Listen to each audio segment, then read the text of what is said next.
কবিগুরু রবীন্দ্রনাথ ঠাকুরের লেখা বীরপুরুষ কবিতাটি আবৃত্তি করে শোনাচ্ছি। মনে করো যেন বিদেশ ঘুরে মাকে নিয়ে যাচ্ছি অনেক দূরে। তুমি যাচ্ছ পালকিতে মা চড়ে, দরজা দুটো একটুকু ফাঁক করে। আমি যাচ্ছি রাঙা ঘোড়ার পরে, টক বগিয়ে তোমার পাশে পাশে। রাস্তা থেকে ঘোড়ার খুঁড়ে খুঁড়ে রাঙা ধুলোয় মেঘ উড়িয়ে আসে।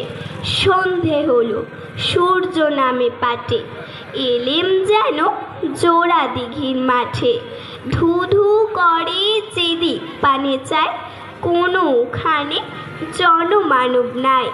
তুমি যেন আপন মনে তাই ভয় পেয়েছ, ভাবছ এলেম কোথা। আমি বলছি ভয় পেও না মাগো, ওই দেখা যায় মরা নদীর সোতা। চোর কাটাতে মাঠ রয়েছে ঢেকে, মাঝখানেতে পথ গিয়েছে বেঁকে। গরু বাছুর নেই গো কোনোখানে, সন্ধে হতে গেছে গায়ের পানে।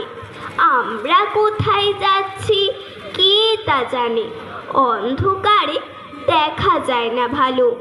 তুমি যেন বললে আমায় ডেকে, দিঘির ধারে ওই যে কিসের আলো। এমন সময় হারে রে রে রে রে, ওই যে কারা আসতেছে ডাকছে রে।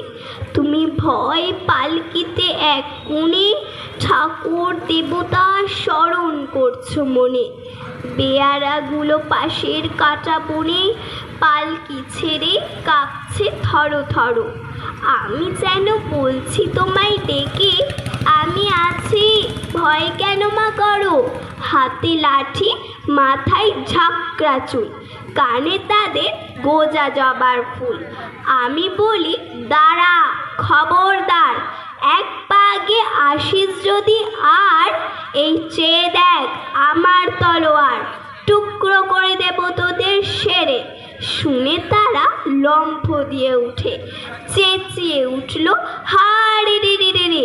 তুমি বললে চাস না খোকা ওরে। আমি বলি দেখো না চুপ করে। ছুটিয়ে ঘোড়া গেলেম তাদের মাঝে, ঢাল তলোয়ার ঝনঝনিয়ে বাজে। কি ভয়ানক লড়াই হলো মাঝে, শুনে তোমার গায়ে দেবে কাটা। কত লোক যে পালিয়ে গেল ভয়ে, কত লোকের যে মাথা পড়ল কাটা। এত লোকের সঙ্গে লড়াই করে ভাবছো খোকা গেলই বুঝি মরে। আমি তখন রক্ত মেখে ঘেমে বলছি এসে লড়াই গেছে থেমে। তুমি শুনে পালকি থেকে নেমে চুমু খেয়ে নিচ্ছ আমায় কোলে। বলছো ভাগ্যে খোকার সঙ্গে ছিল, কি দুর্দশাই হতো তা না হলে। রোজ কত কি ঘটে যাহা তাহা, এমন কেন সত্যি হয় না আহা। ঠিক যেন এক গল্প হতো তবে, শুনতো যারা অবাক হতো সবে। দাদা বলতো কেমন করে হবে, খোকার গায়ে এত কি জোর আছে। পাড়ার লোকে বলতো সবাই শুনে, ভাগ্যে খোকা ছিল মায়ের কাছে। নমস্কার।